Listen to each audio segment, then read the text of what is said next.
ಅಂದರೆ 60 ವರ್ಷ 70 ವರ್ಷ ಬೇಡ 50 ಕೊನೆ 40 30 ವರ್ಷದವರೆಗೂ ಮೈಕೈ ನೋವು ಸುಸ್ತಾಗ್ತಾ ಇದೆ, ಜಾಯಿಂಟ್ಸ್ ಎಲ್ಲ ಪೇಯ್ನು, ಬೋನ್ಸ್ ಎಲ್ಲ ಪೇಯ್ನು, ಸ್ವಲ್ಪ ಕೆಲಸ ಮಾಡೋದು ನೋವಾಗುತ್ತೆ ಡಾಕ್ಟ್ರೆ ಅಂತ ಹೇಳ್ತಾರೆ.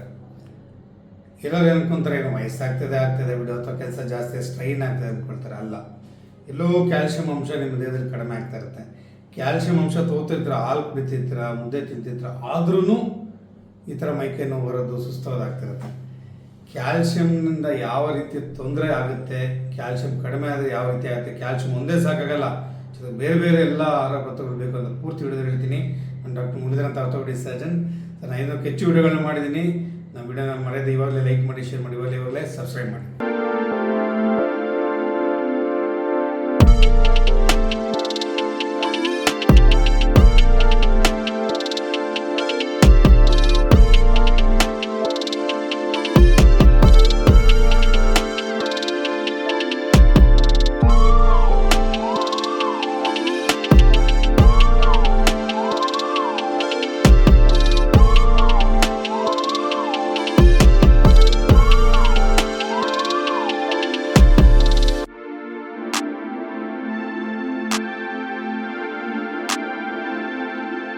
ಎಲ್ಲ ಪೇಷಂಟ್ಸ್ ಏನು ಅಂದ್ಕೊಳ್ತಾರೆ, ಸರ್ ನಾನು ಹೆಂಗಾಗಿದ್ದೀನಿ, ಹೆಲ್ತಿ ಆಗಿದ್ದೀನಿ, ಜಿಮ್ಗೆ ಹೋಗ್ತೀನಿ, ನೀರು ಕುಡಿತೀನಿ, ಸಾಕಷ್ಟು ಹಾಲು ಯಥೇಚ್ಛ ಕುಡಿತೀನಿ, ಇವನು ಮುದ್ದೆ ತಿಂತೀನಿ ಅಂತ ಹಳ್ಳಿಯವ್ರು ಹೇಳ್ತಾರೆ. ಸರ್ ಮುದ್ದೆ ತಿಂತೀನಿ ಸರ್, ಇದಕ್ಕೆ ಗಟ್ಟಿಯಾಗಿದ್ದೀನಿ ಸರ್, ಮೂಳೆ ಗಟ್ಟಿಯಾಗಿರುತ್ತೆ ಅಂತ ಒಪ್ಕೊಂಡೆ.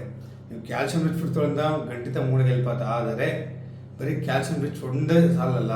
ಯಾಕೆ ಅಂತಂದರೆ ಕ್ಯಾಲ್ಶಿಯಂ ಮೆಟಬಾಲಿಸಮ್ಗೆ ವೈಟಮಿನ್ ಡಿ ಬೇಕು, ಮತ್ತು ಕೆಲವು ಮೈಕ್ರೋಮಿನರಲ್ಸ್ ಬೇಕು, ಮೆಗ್ನೀಷಿಯಂ ಬೇಕು, ಕಾಪರ್ ಬೇಕು, ಜಿಂಕ್ ಕೂಡ ಬೇಕು, ಮತ್ತು ಪ್ರೋಟೀನ್ ಅಂಶ ಕೂಡ ಬೇಕು. ಸೊ ಇವೆಲ್ಲ ಸೇರಿದಾಗಲೇ ಜೊತೆಗೆ ನಿಮಗೆ ಸನ್ ಶೈನ್, ನಿಮಗೆ ಸೂರ್ಯನ ಕಿರಣಗಳು ಕೂಡ ಯಥೇಚ್ಛ ಹೋಗಬೇಕು.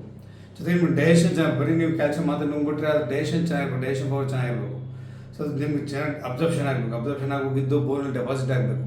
ಸೊ ಇವೆಲ್ಲ ಇರುತ್ತೆ, ಸ್ಟೆಪ್ ಬೈ ಸ್ಟೆಪ್ ಇವೆಲ್ಲ ಕರೆಕ್ಟಾಗಿದ್ದರೆ ಮಾತ್ರ ನೀವು ಕ್ಯಾಲ್ಸಿಯಂ ತೊಗೊಂಡಿದ್ದಕ್ಕೂ ನಿಮ್ಮ ದೇಹದಲ್ಲಿ ಆಹಾರ ರೂಪದಲ್ಲಿ ಇರ್ಬೋದು, ಎಕ್ಸ್ಟ್ರಾ ಕ್ಯಾಲ್ಸಿಯಂ ಅದು ತೊಗೊಂಡಿದ್ದ ರೂಪದಲ್ಲಿ ಇದ್ದರೂ ಕೂಡ ನಿಮ್ಗೆ ಕೆಲಸ ಮಾಡ್ತಾ ಬಿಟ್ಟರೆ, ಇದರಲ್ಲಿ ಯಾವುದೇ ಸ್ಟೆಪ್ ಮಿಸ್ ಆದರೂ ಕೂಡ ನಿಮಗೆ ಕ್ಯಾಲ್ಶಿಯಂ ಡಿಫಿಷಿಯನ್ಸಿ ಆಗೋ ಚಾನ್ಸ್ ಇದ್ದೇ ಇರುತ್ತೆ. ಹಾಗೆ ಬರೀ ನಾನು ಕ್ಯಾಲ್ಶಿಯಂ ಮಾತ್ರ ತೊಗೊತಾ ಇದ್ದೀನಿ ಗಟ್ಟಿ ಅಂತ, ಅಥವಾ ಬರೀ ಹಾಲು ಕುಡಿತಾ ಇದ್ದೀನಿ ಗಟ್ಟಿ ಅಂತ ಅಂದ್ಕೊಳ್ಳೋದು ತಪ್ಪು. ಒಂದು ವೇಳೆ ಅವೆಲ್ಲ ತೊಗೊತಾ ಇದ್ರೆ ಹೆಲ್ತಿ ಆಗಿದೆ, ಇಟ್ಸ್ ಫೈನ್. ಅವೆಲ್ಲ ತೊಗೊಂಡ್ರೂ ಕೂಡ ನಿಮಗೆ ಸೈನ್ಸ್ ಆ್ಯಂಡ್ ಸಿಂಪ್ಟಮ್ಸ್ ಇದೆ ಅಂತಂದರೆ ಯಾವ್ಯಾವ ಕಾರಣದಿಂದ ಪೂರ್ತಿ ಹೇಳ್ತೀನಿ. ಒಂದು ಪಾಯಿಂಟ್ ಕೂಡ ಮಿಸ್ ಮಾಡಿ ಪೂರ್ತಿ ವಿಡಿಯೋ ನೋಡಿ. ನಿಮಗೆ ಈ ರೀತಿಯ ಸಮಸ್ಯೆ ಇದ್ದರೆ ಇವಾಗಲೇ ಸಬ್ಸ್ಕ್ರೈಬ್ ಮಾಡಿ. ಉತ್ತಮವಾದ ವಿಚಾರ, ಯಾರ್ಯಾರಿಗೆ ಬೋನ್ಸ್ ವೀಕ್ ಆಗ್ತಿದೆ, ಯಾರಿಗೆ ಮಸ್ಕುಲರ್ ಪೇಯ್ನ್ ಇದೆ, ಅವ್ರಿಗೆಲ್ಲ ಭಾಳ ಅನುಕೂಲ ಆಯ್ತು. ಅವರು ಕೂಡ ಈ ವಿಡಿಯೋನ ಇವಾಗಲೇ ಫಾರ್ವರ್ಡ್ ಮಾಡಿ. ನಾರ್ಮಲಾಗಿ ಏನು ಅನ್ಕೊಂತಾರೆ, ಬೋನ್ ಅಂದರೆ ಕ್ಯಾಲ್ಶಿಯಂ ಅಂದರೆ ಬೋನ್, ಕ್ಯಾಲ್ಶಿಯಂ ಕಡಿಮೆ ಆಯ್ತು ಅಂದರೆ ಬೋನ್ ವೀಕ್ ಆಗುತ್ತೆ ಅಷ್ಟೇ ಅನ್ಕೊಂತಾರೆ. ಅಲ್ಲ, ಕ್ಯಾಲ್ಶಿಯಮ್ದು ನಾನಾ ರೀತಿಯ ಫಂಕ್ಷನ್ ಇದೆ. ಒಂದು ಮಸಲ್ಸ್ ಫಂಕ್ಷನ್ಗೆ ಮಸಲ್ ಕಂಟ್ರಾಕ್ಷನ್ ಬೇಕು, ನರ್ವ್ ಟ್ರಾನ್ಸ್ಮಿಷನ್ ನರ್ವ್ಸ್ ಕೆಲಸ ಮಾಡೋಕ್ಕೂ ಬೇಕು, ನಿಮ್ಮ ಹಾರ್ಟ್ ಕೆಲಸ ಮಾಡೋಕ್ಕೆ ಕ್ಯಾಲ್ಶಿಯಂ ಬೇಕು. ಸೊ ಮಸಲ್ಸ್ ಕ್ರ್ಯಾಂಪ್ಸ್ ಆಗ್ತಾ ಇರುತ್ತೆ, ಮಸಲ್ಸ್ ಸರಿಯಾಗಿ ಫಂಕ್ಷನ್ ಮಾಡಲ್ಲ, ಫೆಟಿಗ್ ಆಗ್ತದೆ, ಸುಸ್ತಾಗ್ತದೆ, ಎಲ್ಲ ಕ್ಯಾಲ್ಶಿಯಂ ಬೇಕು. ಸೊ ಇವೆಲ್ಲ ಕೆಲಸ ಕ್ಯಾಲ್ಶಿಯಮಿಂದ ಆಗುತ್ತೆ. ಸೊ ಹಾಗೆ ಬರೀ ನೀವು ಬೋನ್ಸ್ ವೀಕ್ ಆದಷ್ಟೇ ಕ್ಯಾಲ್ಶಿಯಮಿಂದ ತೊಂದರೆ ಅನ್ಕೋಬೇಡಿ. ಇವೆಲ್ಲ ಕಾರಣಗಳಿಂದ ಆಗಿ ಇವೆಲ್ಲವನ್ನೂ ನಿಮ್ಗೆ ತೊಂದರೆ ಆಗ್ಬೋದು. ಅರ್ಲಿ ಸಿಂಪ್ಟಮ್ಸ್ ಏನು ಸರ್, ಕ್ಯಾಲ್ಶಿಯಂ ಕಡಿಮೆ ಆಗಿದೆ, ನಾನು ಹೇಳ್ದಂಗೆ ಮಸಲ್ಸ್ ಕ್ರಾಂಪ್ಸ್. ಒಂದು ಮಸಲ್ಸ್ ಕ್ರಾಂಪ್ಸ್ ಕುರಿತಾಗೇ ಪೂರ್ತಿ ವಿಡಿಯೋ ಮಾಡಿ, ಲಕ್ಷಾಂತರ ವಿಡಿಯೋ, ದಯವಿಟ್ಟು ವಿಡಿಯೋ ನೋಡಿ. ಮಸಲ್ಸ್ ಕ್ರ್ಯಾಂಪ್ ಆಗೋದು, ಫೆಟ್ಟಿಗೆ ಆಗೋದು, ಸುಸ್ತಾಗೋದು. ಮುಂಚೆ ಆ ಕೆಲಸ ಎಲ್ಲ ಆರಾಮ್ ಮಾಡ್ತಿದ್ದೆ, ಈಗ ಆ ಕೆಲಸ ಮಾಡೋಕ್ಕಾಗಲ್ಲ. 3rd floor ಹತ್ರ ಸುಸ್ತಾಗೋದು ಸರ್, ಮೈಕೈ ನೋವು ಬರುತ್ತೆ ಅಂತಾರೆ. ಪಾಪ ಹೆಂಗಸರುಗಳು ಗಂಟೆ ಹಾಗೆ ಮೇಲೆ ಕೆಲಸ ಮಾಡ್ತೀವಿ. ಇವಾಗ ಸ್ವಲ್ಪ ಹೊತ್ತು ನಿಂತ್ಕೊಂಡ್ರೆ ಆಗ್ತಾ ಇಲ್ಲ, ಅಲ್ಲಿ ನೋವು ಆಗ್ತದೆ, ಸೊಂಟ ನೋವು, ಆ ನೋವು ಈ ನೋವು ಆಗ್ತದೆ, ಸುಸ್ತಾಗ್ತದೆ, ಕೆಲಸ ಮಾಡೋಕ್ಕಾಗ್ತಿಲ್ಲ, ಮನಸ್ಸು ಬರ್ತಿಲ್ಲ ಅಂತೆಲ್ಲ ಹೇಳ್ತಾರೆ. ಸೊ ಈ ರೀತಿಯ ಕ್ಯಾಲ್ಶಿಯಂ ಕಡಿಮೆ ಆಗಿರುವಂತಹ ಸೈನ್ಸ್ ಆ್ಯಂಡ್ ಸಿಂಪ್ಟಮ್ಸ್ ಸ್ವಲ್ಪ ಶುರುವಾಗುತ್ತೆ. ಜನ ಅನ್ಕೊಂತಾರೆ ವಯಸ್ಸಾಗ್ತದೆ ಬಿಡಪ್ಪ, ಎಲ್ಲರಿಗೂ ವಯಸ್ಸಾದಂಗೆ ನಮಗೂ ಸುಸ್ತಾಗುತ್ತೆ ಅನ್ಕೊಂಡು, ಅದು ತಪ್ಪು ಅಲ್ವಾ. ಕೆಲವರಿಗೆ ಏಟಾಗಿರುತ್ತೆ, ಏಟಾದಾಗ ನೋವು ಬರೋದು ಸಹಜ. ಬಟ್ ಏಟಾಗಿರಲ್ಲ, ವಯಸ್ಸು ಇದ್ದಕ್ಕಿದ್ದಂಗೆ ನೋವು ಬರ್ತಾ ಇರ್ತದೆ. ಸೊ ಆ ರೀತಿ ನೋವು ಬರಬಾರ್ದಲ್ಲ ಗೆಳೆಯರೆ. ಏಟಾಗಿ ನೋವು ಬರೋದು ಬೇರೆ, ಆದರೆ ಕ್ಯಾಲ್ಶಿಯಂ ಡಿಫಿಷಿಯನ್ಸಿಯಾಗಿ ಕೆಲವು ವೈಟಮಿನ್ ಡಿ, ಆ ಥರ ಕೆಲವು ಆಹಾರ ಪದಾರ್ಥಗಳು, ಆಹಾರದಲ್ಲಿರೋದು ಪೋಷಕಾಂಶಗಳು ಕಡಿಮೆ ಆಗಿ ಏನು ನೋವು ಬರ್ತಲ್ಲ, ಅದು ಆಗಬಾರ್ದು ಅಲ್ವಾ. ಆ ರೀತಿ ಆಹಾರ ಪದಾರ್ಥಗಳು ಕಡಿಮೆ ಆದಾಗ ಬರುವಂಥ ನೋವು, ಸೈನ್ಸ್ ಆ್ಯಂಡ್ ಸಿಂಪ್ಟಮ್ಸ್ ಇದೆಯಲ್ಲ, ಅದನ್ನು ನೀವು ನೆಗ್ಲೆಕ್ಟ್ ಮಾಡೋದ್ರಿಂದ, ಅಥವಾ ಸುಮ್ಮನೆ ಏನಕ್ಕೂ ವಯಸ್ಸಾಗಿಂದ ಬಂದಂಥ ನೆಗ್ಲೆಕ್ಟ್ ಮಾಡೋದ್ರಿಂದ ಅದು ಸರಿ ಹೋಗಲ್ಲ. ವೈಟಮಿನ್ ಡಿ ಡಿಫಿಷಿಯನ್ಸಿ ಇರ್ಬೋದು, ಕ್ಯಾಲ್ಶಿಯಂ ಡಿಫಿಷಿಯನ್ಸಿ ಬರ್ತಾನೆ ವಯಸ್ಸಾಗ್ತಾ ಇದ್ರೆ ಕಡಿಮೆ ಆಗ್ತಾನೆ ಹೋಗುತ್ತೆ. ಹಾಗಾಗಿ ಸುಮ್ಮನೆ ರೆಸ್ಟ್ ತೊಗೊಳ್ಳೋದ್ರಿಂದನೋ ಅಥವಾ ಏನೋ ನೆಗ್ಲೆಕ್ಟ್ ಮಾಡೋದ್ರಿಂದ ಕಾಯಿಲೆ ಸರಿ ಹೋಗಲ್ಲ. ಅದು ಡಿಫಿಷಿಯನ್ಸೀಸ್ ಏನು ಮಾಡಬೇಕು, ಕರೆಕ್ಷನ್ ಮಾಡ್ಕೋಬೇಕು. ವೈಟಮಿನ್ ಡಿ ಲೋ ಇದ್ದರೆ ಅದಕ್ಕೆ ವೈಟಮಿನ್ ಡಿ ಮಾತ್ರೆಗಳು ತೊಗೋಬೋದು, ಸಣ್ಣ ಎಲ್ಲ ಮಾಡಬೇಕಾಗುತ್ತೆ. ವೈಟಮಿನ್ ಡಿ ಕುರಿತಾಗಿ ಒಂದು ಪೂರ್ತಿ ವಿಡಿಯೋ ಮಾಡಿ ದಯವಿಟ್ಟು ನೋಡಿ. ಅದೇ ರೀತಿ ಕ್ಯಾಲ್ಶಿಯಂ ಕಡಿಮೆ ಇದ್ದರೆ ಕ್ಯಾಲ್ಶಿಯಂ ಸಂಬಂಧಪಟ್ಟಂಗೆ ಟ್ರೀಟ್ಮೆಂಟು, ಅಲ್ಲಿ ಫುಡ್ಡಲ್ಲಿ ಮಾಡಿಫಿಕೇಶನ್ ಮಾಡ್ಕೋಗುತ್ತೆ.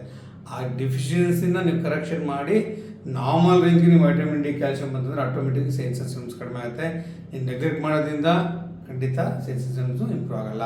ಇದರ ಕ್ಯಾಲ್ಸಿಯಂ ಡೆಫಿಷಿಯನ್ಸಿ ಯಾರ್ಯಾರು ಕಾಮನ್ ಅಂತದನ್ನು ಫಸ್ಟ್ ತಿಳ್ಕೊಳ್ಳೋಣ. ಒಂದು, ಗ್ರೋಯಿಂಗ್ ಚಿಲ್ಡ್ರನ್, ಅವ್ರಿಗೆ ಹೆಚ್ಚಿನ ಕ್ಯಾಲ್ಸಿಯಂ ಬೇಕಾಗುತ್ತೆ. ಸೊ ಸಿಗಲಿಲ್ಲ ಅಂದರೆ ಕ್ಯಾಲ್ಸಿಯಂ ಕಡಿಮೆ ಆಗ್ತದೆ. ಮತ್ತು ಯಾರು ತಾಯಂದಿರು ಪ್ರೆಗ್ನೆಂಟ್ ಆಗಿರ್ತಾರೆ ಅಥವಾ ಹಾಲು ಕುಡಿಸ್ತಾ ಇರ್ತಾರೆ, ಬಸರಿ ಬಾಣಂತಿರು, ಅವ್ರಿಗೆ ಕೂಡ ಕಡಿಮೆ ಆಗೋ ಚಾನ್ಸ್ ಇರುತ್ತೆ. ಜೊತೆಗೆ ಕ್ಯಾಲ್ಸಿಯಂ ಆಹಾರ ಪದಾರ್ಥ ಯಥೇಚ್ಛ ಉಪಯೋಗಿಸಲ್ಲ. ಮಿಲ್ಕ್ ಆ್ಯಂಡ್ ಮಿಲ್ಕ್ ಪ್ರಾಡಕ್ಟ್ಸ್, ಹಾಲು ಇರ್ಬೋದು, ಮೊಸರು ಇರ್ಬೋದು, ಮಜ್ಜಿಗೆ ಇರ್ಬೋದು, ಪನ್ನೀರ್ ಅಂತ ಅದನ್ನ ಯಾರು ಉಪಯೋಗಿಸ್ತಾ ಇರಲ್ಲ ಅವ್ರಿಗೆ, ಅಥವಾ ಕ್ಯಾಲ್ಸಿಯಂ ಅಂಶ ರೆಗ್ಯುಲರ್ ಉಪಯೋಗಿಸ್ತಾರೆ ಅವ್ರಿಗೆ. ಮತ್ತು ಯಾರಿಗೆ ಆಲ್ರೆಡಿ ವೈಟಮಿನ್ ಡಿ ಕಡಿಮೆ ಇರುತ್ತೆ ಅವ್ರಿಗೆ. ಸೊ ಈ ರೀತಿ ನಾನಾ ರೀತಿಯ ಕಂಡೀಷನ್ಗೆ ಇರೋರಿಗೆ ವೈಟಮಿನ್ ಡಿ ಜೊತೆ ಕ್ಯಾಲ್ಸಿಯಂ ಕೂಡ ಕಡಿಮೆ ಆಗೋ ಚಾನ್ಸ್ ಇರುತ್ತೆ. ಸೊ ಈ ರೀತಿಯ ರಿಸ್ಕ್ ಫ್ಯಾಕ್ಟರ್ಸ್. ಮತ್ತು ಪೋಸ್ಟ್ ಮೆನೋಪಾಸ್, ಯಾರಿಗೆ 50 ವರ್ಷ ನಂತರ ಮುಟ್ಟು ನಿಂತಿರ್ತಾರೆ ಮಹಿಳೆಯರು ಅವ್ರಿಗೆ, ಮತ್ತು ಇವಾಗ ಗಂಡಸರಲ್ಲೂ ಅಷ್ಟೇ ಮುಟ್ಟಿನ ಅವ್ರಿಗೂ ಕೂಡ ಏಜ್ ಆಗ್ತಾ ಟೆಸ್ಟೋಸ್ಟೆರಾನ್ ಲೆವೆಲ್ಲ ಕಡಿಮೆ ಆಗ್ತದೆ. ಕ್ಯಾಲ್ಸಿಯಂ ಅಂಶ ಕೂಡ ಬೋನ್ಸ್ ಕೂಡ PM ನಿಂತಿ ಬೋನ್ ಡೆನ್ಸಿಟಿ ಕೂಡ ಕಡಿಮೆ ಆಗ್ತಾ ಬರುತ್ತೆ. ಸೊ ಇಂಥ ವಯೋವೃದ್ಧರಿಗೆ, ಮತ್ತು ಯಾರು ಸ್ಮೋಕ್ ಮಾಡ್ತಿರ್ತಾರೆ, ಯಾರು ಆಲ್ಕೋಹಾಲ್ ತೊಗೊಳ್ತಿರ್ತಾರೆ ಅಂಥವ್ರಿಗೆಲ್ಲ ಕ್ಯಾಲ್ಸಿಯಮ್ಮು ದೇಹದಲ್ಲಿ ಕಡಿಮೆ ಆಗೋ ಚಾನ್ಸ್ ಇರುತ್ತೆ. ಭಾಳ ಜನ ಪೇಷಂಟ್ಸು ನಾನು ಕ್ಯಾಲ್ಸಿಯಂ ರೆಗ್ಯುಲರ್ ತೊಗೊಳ್ತೇನೆ ಸರ್, ಏನು ತೊಂದರೆ ಇಲ್ಲ ಅಂದ್ಕೊಳ್ತಾರೆ. ಅವಾಗ ಏನು ಮರ್ತೋಗ್ತಾರೆ ಅಂದರೆ ಬರೀ ಕ್ಯಾಲ್ಸಿಯಂ ಒಂದೇ ಉಪಯೋಗ ಆಗಲ್ಲ. ಯಾಕೆಂದರೆ ನಾನು ಹೇಳ್ದಂಗೆ ಕ್ಯಾಲ್ಸಿಯಂನ ಕರೆಕ್ಟ್ ಅಬ್ಸರ್ಪ್ಷನ್ ಹಾಕಿ ವೈಟಮಿನ್ ಡಿ ಜೊತೆಗೆ ತೊಗೋಬೇಕು. ವೈಟಮಿನ್ ಡಿ ಸರಿಯಾಗಿ ಕೆಲಸ ಮಾಡೋಕ್ಕೆ ಸನ್ ಎಕ್ಸ್ಪೋಜರ್ ಬೇಕು ಅಲ್ವಾ, ಸೂರ್ಯ ಕಿರಣಗಳ ಎಕ್ಸ್ಪೋಜರ್ ಆಗಬೇಕು ಎರಡನೇದು. ಆಮೇಲೆ ನೀವು ತೊಗೊಳ್ಳೋ ಕ್ಯಾಲ್ಸಿಯಮ್ಮು ಚೆನ್ನಾಗಿ ಅಲ್ಲಿ ಡೈಜೆಷನ್ ಆಗಿ ಹೊಟ್ಟೆಲಿ ಕರಳೆಲ್ಲ ಅಬ್ಸರ್ಪ್ಷನ್ ಆಗಬೇಕಂದ್ರೆ ನಿಮ್ಮ ಡೈಜೆಸ್ಟ್ ಸಿಸ್ಟಮ್ ಚೆನ್ನಾಗಿರಬೇಕು. ಇವಾಗ ಸಿವಿಯರ್ ಅಸಿಡಿಟಿ ಇರುತ್ತೆ, ಉಳಿತೆ ಬರೋದು ಅಸಿಡಿಟಿ ಅಂತ ಸರಿಯಾಗಿ ಅಬ್ಸರ್ಪ್ಷನ್ ಆಗಲ್ಲ. ಸೊ ಇವೆಲ್ಲ ಕೌಂಟರ್ ಜೊತೆ ಮೈಕ್ರೋ ಮಿನರಲ್ಸ್ ಅಂತೆ, ಮೆಗ್ನೀಷಿಯಮ್ ಇರ್ಬೋದು, ಕಾಪರ್ ಇರ್ಬೋದು, ಜಿಂಕ್ ಇರ್ಬೋದು, ಅವು ಕೂಡ ಸರಿಯಾದ ಪ್ರಮಾಣದಲ್ಲಿ ಇರಬೇಕು. ಡೈಜೆಷನ್ ಪವರ್ ಚೆನ್ನಾಗಿರ್ಬೇಕು. ಇವೆಲ್ಲ ಚೆನ್ನಾಗಿದ್ದಾಗಲೇ ನೀವು ತೊಗೊಂಡ್ರೆ ಕ್ಯಾಲ್ಸಿಯಮ್ಮು ನಿಮ್ಮ ದೇಹಕ್ಕೆ ಚೆನ್ನಾಗಿ ಕೆಲಸ ಮಾಡುತ್ತೆ, ನಿಮ್ಮ ದೇಹಕ್ಕೆ ಅದು ಒಗ್ಗೂಡುತ್ತೆ. ದೇಹದಲ್ಲಿ ಬೇಕಾಗಿರುವಂತಹ ಕ್ಯಾಲ್ಸಿಯಂ ಮೆಟಾಬಾಲಿಸಮ್ ಹೇಳಿದಂಗೆ ಬರೀ ಬೋನ್ಸ್ ಅಷ್ಟಲ್ಲ, ಮಸಲ್ಸ್ಗೆ, ನರ್ವ್ಸ್ಗೆ, ಇವನ್ ಹಾರ್ಟ್ ಕೂಡ ಕ್ಯಾಲ್ಸಿಯಂ ಭಾಳ ಇಂಪಾರ್ಟೆಂಟು. ಅವಕ್ಕೆಲ್ಲ ಹೆಲ್ಪ್ ಆಗೋದು ಯಾವಾಗ ಅಂತಂದ್ರೆ ಇವೆಲ್ಲ ಚೆನ್ನಾಗಿರಬೇಕು. ಸೊ ಹಾಗಾಗಿ ಬರೀ ಕ್ಯಾಲ್ಸಿಯಂ ಮುಂದೆ ತೊಗೊಂಬಿಟ್ಟು ಸುಮ್ಮನೆ ಕೂತ್ಕೊಂಡು ಇವೆಲ್ಲ ಕಟ್ಟಾಗಿದೆ ಅಂತಂದ್ರೆ ಕ್ರಾಸ್ ಚೆಕ್ ಮಾಡ್ಕೊಳ್ಳೋದು ಭಾಳ ಇಂಪಾರ್ಟೆಂಟ್. ಕೆಲವರು ಏನು ಮಾಡ್ತಾರೆ, ವೈದ್ಯರು ತೋರಿಸಿದ್ರೆ ತಾವು ಎಕ್ಸ್ಟ್ರಾ ಕ್ಯಾಲ್ಸಿಯಂ ಅಂತ ತೊಗೊಂಡು ದುಂಕಕ್ಷೆ ಮಾಡ್ತಾರೆ, ಓವರ್ ದ ಕೌಂಟರ್ ಅಂತ OTP ಅಂತ ಆ ಥರ ಮಾಡಿಬಿಡಿ. ಯಾಕಂದರೆ ಕ್ಯಾಲ್ಸಿಯಂ ಮೆಟಾಬಾಲಿಸಮ್ ಕರೆಕ್ಟ್ ದೇಹದಲ್ಲಿ ಆಗಲಿಲ್ಲ ಅಂದರೆ ಕೆಲವು ಕಿಡ್ನಿ ಸ್ಟೋನ್ಸ್ ಆಗಿ ಕೂಡ ಚಾನ್ಸ್ ಇರುತ್ತೆ. ನಿಮ್ಮ ಕೆಲವು ಡಾಕ್ಟರ್ ಹೇಳಿರ್ಬೋದು, ಯೂರಾಲಜಿಸ್ಟ್ ಹತ್ರ ಕಿಡ್ನಿ ಸ್ಟೋನ್ ಅಂತಿದ್ರೆ ಕ್ಯಾಲ್ಸಿಯಂ ಮಾತ್ರ ಕೆಲವು ಅವಾಯ್ಡ್ ಮಾಡಬೇಕು ಅಂತ. ಅದರಲ್ಲಿ ಎಷ್ಟೊಂದು ಮಿನರಲ್ಸ್ ಎಷ್ಟೊಂದು ಥರ ಇದೆ. ಕ್ಯಾಲ್ಸಿಯಂ ಆಕ್ಸಿಲೇಟ್ ಅಂತಿದೆ, ಕ್ಯಾಲ್ಸಿಯಂ ಕಾರ್ಬನೇಟ್ ಬರುತ್ತೆ, ಎಷ್ಟೊಂದು ರೀತಿಯ ಅಂಶಗಳು ಬರುತ್ತೆ. ಅದನ್ನೇ ಸೂಟ್ ಆಗುವಂಥದ್ದು ತಾವು ತೊಗೋಬೇಕಾಗತ್ತೆ. ಸೊ ಹಾಗೆ ಸುಮ್ಮನೆ ಹೆಚ್ಚಿನ ಮಾತನ್ನು ಕೂಡ ತೊಗೊಳಕ್ಕೆ ಹೋಗ್ಬೇಡಿ. ಯಾಕಂದರೆ ಕ್ಯಾಲ್ಸಿಯಂ ಡೈಜೆಷನ್ ಕರೆಕ್ಟ್ ಆಗ್ತಿಲ್ಲ, ಕ್ಯಾಲ್ಸಿಯಂ ಮೆಟಾಬಾಲಿಸಮ್ ದೇಹದಲ್ಲಿ ಕರೆಕ್ಟ್ ಆಗ್ತಿಲ್ಲ ಕೂಡ ನಿಮ್ಗೆ ಕಿಡ್ನಿ ಸ್ಟೋನ್ಸ್ ಆಗೋ ಚಾನ್ಸ್ ಇರುತ್ತೆ. ಮತ್ತು ಅಬ್ನಾರ್ಮಲ್ ಪ್ಲೇಸಸಲ್ಲಿ ಕ್ಯಾಲ್ಸಿಯಂ ಡೆಪಾಸಿಷನ್ ಕೂಡ ಚಾನ್ಸ್ ಇರುತ್ತೆ. ಸೊ ಹಾಗೆ ನುರಿತ ವೈದ್ಯರಿಗೆ ತೋರಿಸಿ ನಿಮ್ಮ ದೇಹದ ಅನುಗುಣವಾಗಿ ಎಷ್ಟು ಬೇಕು ಅಷ್ಟೇ ತೊಗೊಳೋದು ಜಾಣ್ತನ.